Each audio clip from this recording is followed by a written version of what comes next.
Okay, so if you're on the home screen of TNLDS, you'll find the links up at the top. If you go to the bookmark link, you will find access to all of the map software that we utilize or we access.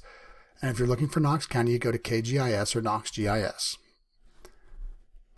KnoxGIS has the option of searching by address, parcel, owner, place, and other.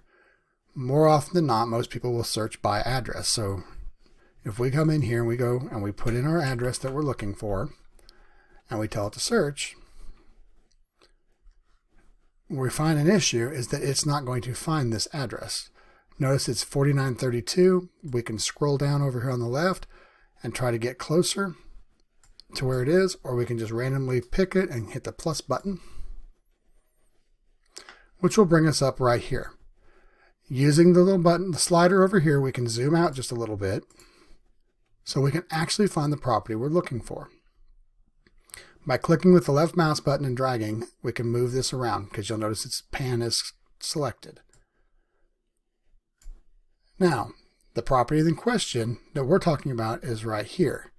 So if we click the red eye and click on the button, it'll identify the property. This gives us the current owner's name, the actual address that's listed under. This is another one, and that's why it's a 0. So with that, we can click the little person to get the owner card report, and this will have all the information that you could possibly want in order to fill out our survey request. You can see there's a recorded plat. You can find the deed that's of reference, the current owner's name, the address of the current owner if you care, subdivision name, the map, insert group page. So this would be 59M, group D, parcel 30.01.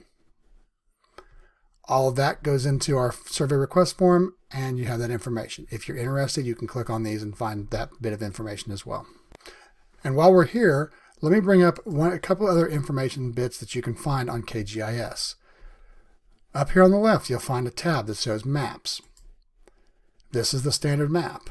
Let me close this so we can see clearer. If you click this button, it will bring you the aerial of the property.